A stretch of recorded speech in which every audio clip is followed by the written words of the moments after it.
Maka oleh karena itu, ketika Allah menyebutkan wa ma khalaqtul jinna wal insa illa liya'budun, dan tidaklah aku ciptakan jin dan manusia kecuali untuk beribadah kepadaku, maka sangat bisa dipahami, sangat mendalam.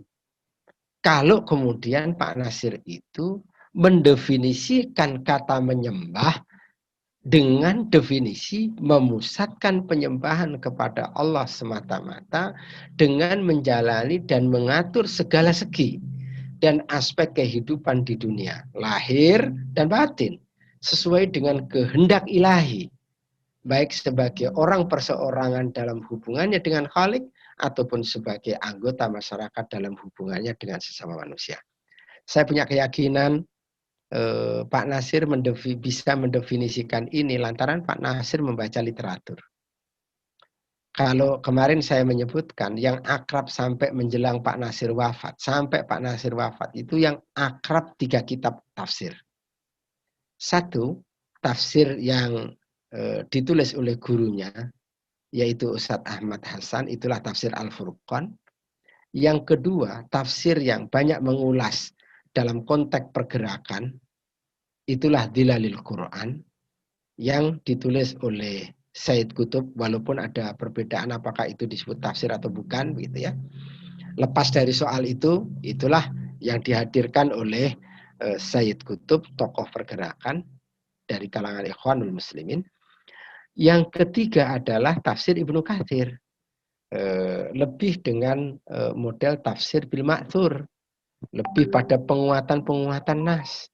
Ini terpadu, itulah barangkali sehingga definisinya begitu rupa dan penjelasan para ulama. Misalkan dalam konteks ibadah itu didefinisikan oleh Syekhul Islam Ibnu Taimiyah dengan satu kalimat kunci di depan, ismun jami.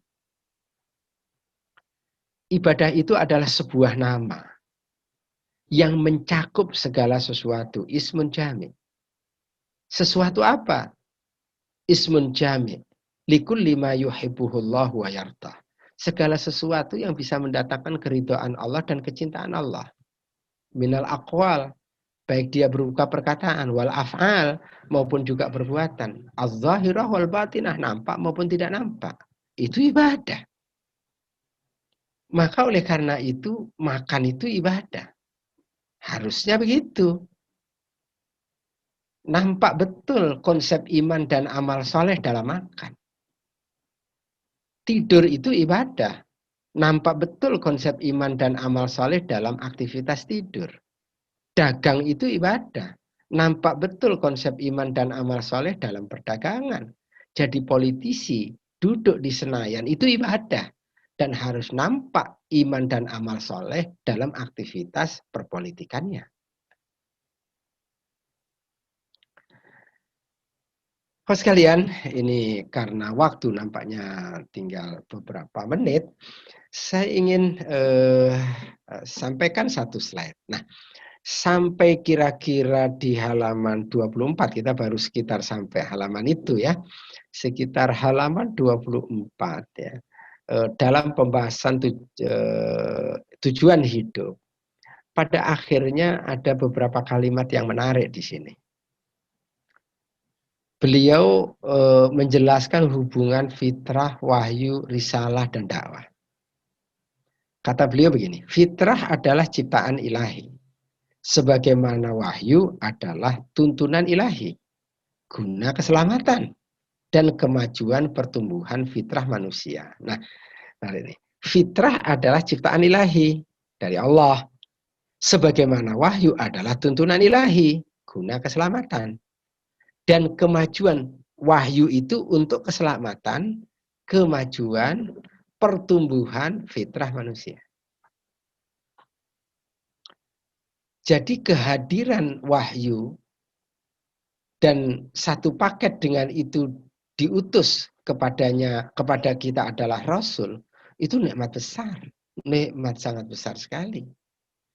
Sebab potensi fitrah kita ini akan nggak tahu bagaimana jadinya kalau kemudian tidak dibimbing oleh wahyu. Maka disinilah pentingnya dakwah. Dakwah itu adalah bagaimana membimbing manusia yang terlahir dalam keadaan fitrah itu dengan bimbingan wahyu. Tugas risalah, beliau berikutnya menyebut, tugas risalah adalah memperkembangkan fitrah dengan wahyu ala basiratin, berdasarkan keterangan yang nyata tanpa diperkosa. Itu istilah beliau. Saya lupa menyebut halamannya ini. Tanpa diperkosa, ada kemerdekaan. La ikraha fiddin. Memperkembangkan fitrah dengan wahyu. Nah, terakhir kemudian beliau menyebutkan risalah merintis, dakwah menurutkan jejak. Ini ada keterikatan antara dakwah dengan risalah. Risalah merintis, dakwah menurutkan jejak. Maka dakwah hari ini kalau bicara dakwah ideal, bicara dakwah yang hebat, bicara nggak usah kemana-mana cari konsepnya. Jangan sampai dakwah ini kemudian justru keluar dari jalurnya. Dakwah ini menurutkan jejaknya risalah. Risalah sudah merintis. Rasul sudah merintis itu. Dakwah ini melanjutkan. Dia bukan hadir sebagai barang baru. Bukan hadir sebagai program baru. Tapi dia adalah sesuatu yang sudah ada sebelumnya. Dan karena itu posisinya mewarisi. Maka melanjutkan. Disinilah kesinambungan. Kadang-kadang punya kriteria tentang dakwah yang hebat. Lupa tentang dai yang ideal, tentang dakwah yang ideal, dan itu adalah dai yang ideal itu adalah Rasulullah, dakwah yang ideal itu adalah dakwah yang dicontohkan oleh Rasulullah Shallallahu Alaihi Wasallam dengan khitoh yang dipakai Rasul. Tegaskan lagi sama Pak Nasir, dengan khitoh yang dipakai Rasul menuju tempat yang dituju oleh Rasul, yakni dakwah ilallah, dakwah kepada Allah Subhanahu wa Ta'ala. Nah, oleh karena itu ini bangunan dakwahnya cukup kokoh ya di awal. Ini bangunan dakwahnya cukup kokoh. Ya, dakwah itu jelas arahnya, jelas tujuannya, jelas dasarnya, jelas contohnya, ya. Dan itu membuat mudah bagi insan yang beriman yang ingin ikut mengambil bagian dan harus ikut mengambil bagian dari pekerjaan dakwah ini menjadi sangat mudah karena ada role model, ada konsep yang jelas, kemudian juga ada contoh yang jelas, dan kemudian tinggal memperturutkan, Nah, oleh karena itu sahabat-sahabat sekalian, nampaknya kita baru sampai ya halaman kisaran 24, ini sekitar 30-an baru itulah yang bisa kita hadirkan ya, dan luar biasa. Saya kalau harus agak terlalu cepat begitu, kadang-kadang sayang ada kalimat-kalimat penting ya. Walaupun ini juga tidak diambil semuanya, ada kalimat-kalimat penting yang perlu kita renungkan dan kita coba untuk pahami. Saya sendiri tidak berkesempatan banyak bersama dengan Allahyarham Pak Nasir, karena saya hadir di Dewan Dakwah tahun 90, Pak Nasir masih memimpin Dewan Dakwah. Kami kuliah di sana, 93 Pak Nasir wafat. Tapi pertemuannya juga sangat terbatas karena beliau juga banyak sakit, tapi ya sempat lihat, sempat ini, dan merasakan ya betapa kalimat-kalimat tadi itu sesungguhnya memang yang sering juga disampaikan oleh Allahyarham Pak Nasir. Oke, saya kira malam hari ini ada 2 tambahan. Tambahannya adalah satu bab tentang dia subbab ya, tentang kehidupan akhirat, dan yang kedua adalah tujuan hidup. Dan itu sekali lagi disebutkan dalam buku Fiqh Dakwah, ya tidak lazim, tidak pada umumnya buku dakwah menyebutkan itu, tetapi justru itu disebutkan oleh Pak Nasir seolah-olah mengirim pesan, baik untuk mubaliknya, baik untuk dai-nya, maupun juga dikembangkan untuk membina umat. Wallahu a'lam bishawab. Saya kira itu sementara Ustadz Hanif yang bisa disampaikan, karena waktu kita cukupkan sementara sampai di sini. Mudah-mudahan Allah pertemukan kita nanti di lain kesempatan, insyaallah ta'ala. Saya kembalikan kepada moderator. Baik, jazakumullah khairan Ustaz Imam Jamroji atas pemaparannya yang luar biasa. Berikutnya teman-teman masih ada beberapa menit ya. Silahkan menyampaikan pertanyaan atau diskusi sekitar dakwah atau tentang buku Pak Muhammad Nasir. Silahkan. Bisa nanya di chat, bisa langsung angkat tangan dan bertanya. Silahkan. Boleh juga mungkin berbagi kisah dakwahnya teman-teman di posisi masing-masing di kampus, singkat gitu. Boleh, silahkan. Atau mungkin ada sesuatu yang perlu kita diskusikan biar kita juga paham apa yang terjadi di kampusnya masing-masing.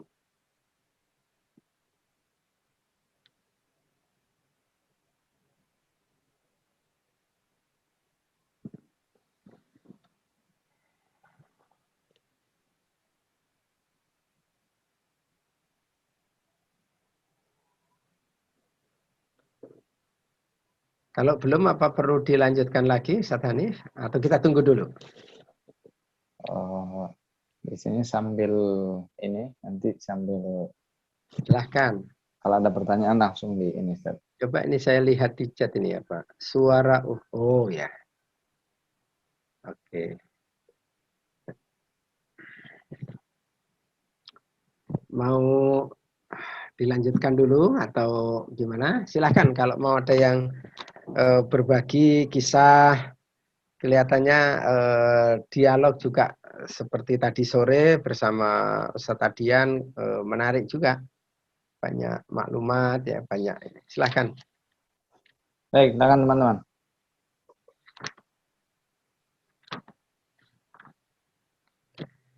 Kalau enggak saya mau tambahkan dulu. Baik, Ustaz. Sambil kita tunggu ya. Sambil ya, baik. Saya kembali ke screen dulu ya. Oke, kawan sekalian, saya tambahkan ya.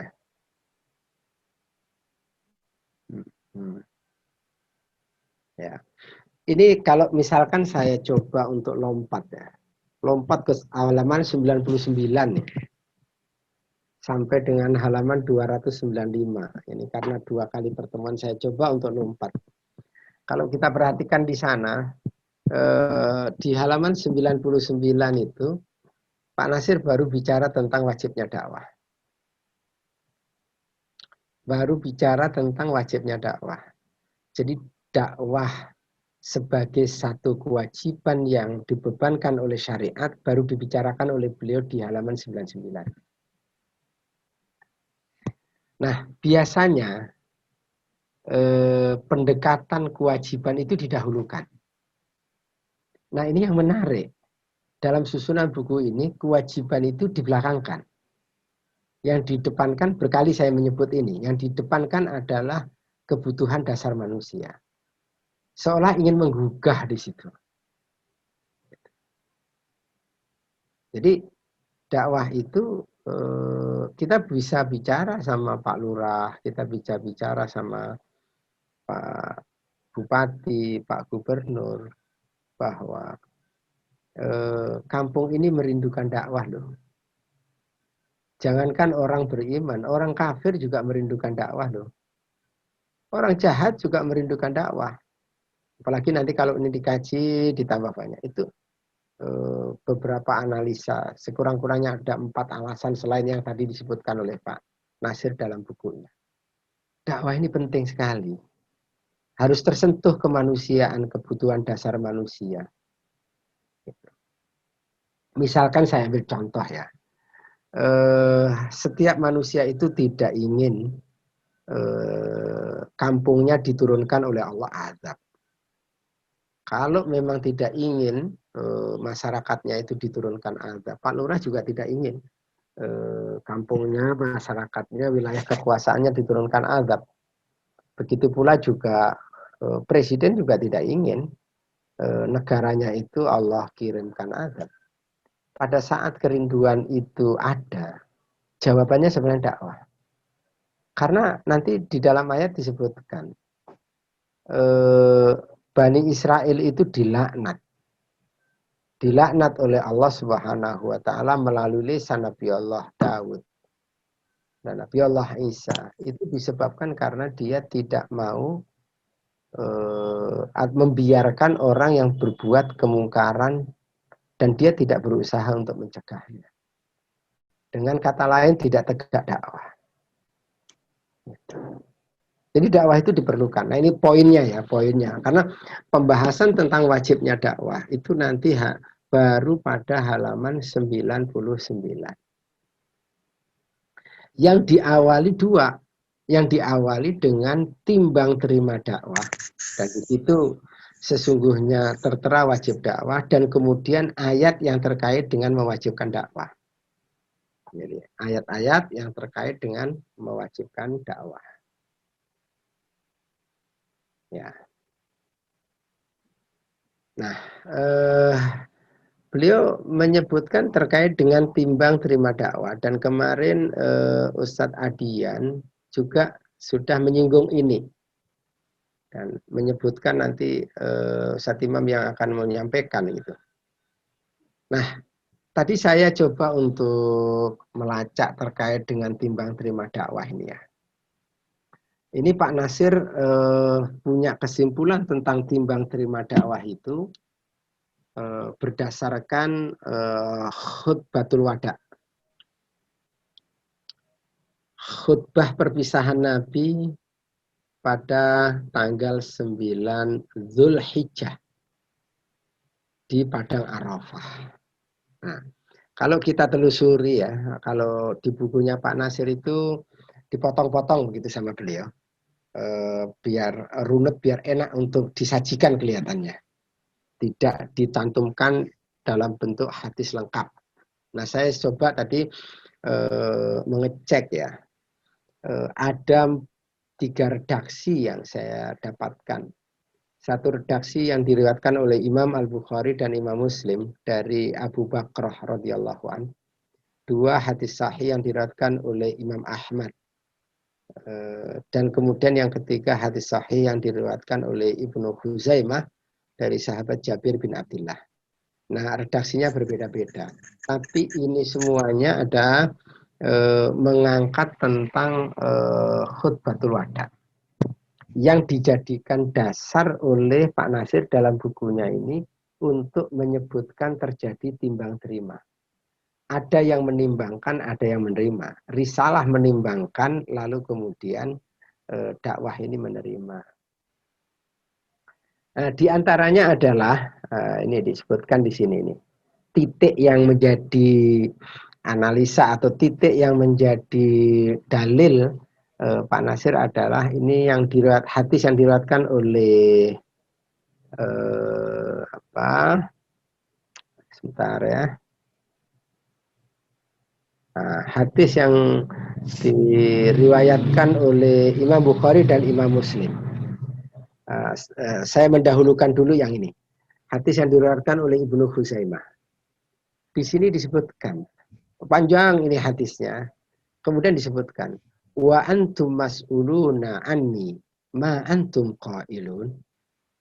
Setelah Rasulullah wasiat-wasiat, Rasulullah menyampaikan arahan, lalu kemudian Rasulullah bertanya, dan jika kalian akan ditanya tentang aku, wa antum mas'uluna anni, ma antum qailun, apa yang kalian katakan? Apa yang akan kalian katakan kalau kalian ditanya tentang aku? Apa jawab mereka? Faqalu, mereka menjawab, nashhadu innaka qad balaghta risalata ya Rabbi. kami bersaksi bahwa engkau telah menyampaikan risalah Tuhanmu. Di sini kata risalah. Engkau telah menyampaikan risalah dari Tuhanmu. Wa nasahta li ummatik. Ya. Dan engkau telah menasihati kepada umatmu. Wa qadaita alladhi 'alaika. Dan engkau telah tunaikan apa yang wajib atasmu. Nah, ketika para sahabat memberikan kesaksian seperti itu, Rasulullah itu kemudian mengacungkan tangannya ke atas. Ya. Mengacungkan tangannya ke atas dan Rasulullah mengatakan, Allahumma syhad, Allahumma syhad. Ya Allah, saksikan. Ya Allah, saksikan. Jadi umatnya telah memberikan kesaksian itu, maka ya Allah saksikan ini. Saksikan bahwa saya memang betul-betul sudah menyampaikan. Saya sudah menyampaikan. Saya sudah menasihati umat saya. Saya sudah tunaikan kewajiban-kewajiban saya. Dalam teks yang diriwayatkan oleh Imam Bukhari dan Imam Muslim, di ujungnya kemudian disebutkan, ala liyuballigha syahidul ghaib. Ingat, hendaklah orang yang hadir.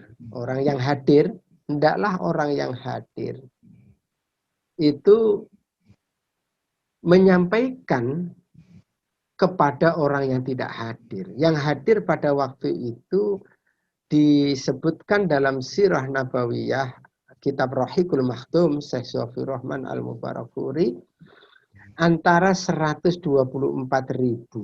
sampai sekitar 140-an sekian. Kurang lebih segitu. Dan beberapa data memang yang hadir. Dan Rasulullah waktu menyampaikan pidato ini ada penyambung lidah. Karena ini tanggal 9 pidatonya. Tempat pidatonya ini sekarang diabadikan dengan Masjid Namirah. Sebagiannya masuk Arafah, sebagiannya belum. Di sana Rasulullah kemudian berpidato dan kemudian masuk waktu duhur dan Rasulullah kemudian sholat duhur dan asar di jamak di sana. Enggak lama dari itu kemudian turun ayat 3 dari surat Al-Maidah. Maka pada saat itu di hadapan sekian ratus ribu tadi itu, Rasulullah mengatakan, ala liyuballigha syahidul ghaib.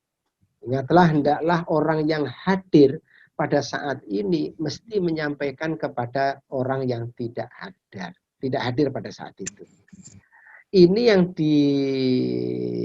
dijadikan dalil oleh Pak Nasir timbang terima itu. Risalah sudah selesai, Rasul sudah sampaikan. Sekarang tugasnya para sahabat, ayo menyampaikan. Yang tidak hadir itu termasuk kita. Kita tidak hadir, belum lahir. Nah, itulah kemudian kewajiban untuk menyampaikan. Ala liyuballighu syahidul ghaib. Nah, di sini yang dijadikan dalil oleh Pak Nasir tentang timbang terima itu. Nah, tadi saya menyebutkan bahwa itu pidatonya sebelum duhur, tanggal 9 Dzulhijjah. Lalu kemudian sholat duhur atau sebelum sholat duhur, nggak lama dari Rasulullah berpidato, turunlah surat Al-Maidah ayat 3. Yang diantaranya menyebutkan al-yauma akmaltu lakum dinakum wa atmamtu alaikum ni'mati wa raditu lakumul Islam dinan. Pada hari ini telah kusempurnakan untuk kamu agamamu dan telah kucukupkan kepadamu nikmatku dan telah kuridhoi Islam itu jadi agama bagimu. Nah, ini hadir pada saat itu. Nah, ada kesimpulan ini dari beliau itu yang menarik. Ini kesimpulannya di sini. Setelah ini saya persilahkan ya, barangkali nanti ada yang soal jawab. Pertanyaan, Ustaz. Oh, sudah ada. Baik, saya cukupkan dengan ini kalau begitu. Baik, ada pertanyaan dari sebelum dulu Ustaz Hanif, saya bacakan ini dulu. Saya bacakan ini. Yang di chat Ustaz, saya bacakan. Baik. Ini ada dari Iqmal Haris, ini dari Politeknik Lampung atau Lamongan ya? Haris. Yang satu dari Ilham Abadi dari Unida Gontor. Oke, Pertanyaan silakan. yang pertama, bagaimana membangun dakwah di desa yang sangat minim mubalik dan masyarakat? Yang jadi petani berangkat pagi pulang sore sehingga masjid menjadi kosong ketika siang. Baik. Pertanyaan yang kedua, yang dari Ilham Unida Gontor, yang ingin ditanyakan bagaimana agar tetap istiqomah dalam menyampaikan dakwah meskipun di lingkungan sekitar tidak mendukung dalam dakwah kita. Itu ya, Ustaz. Baik, barakallahu fikum.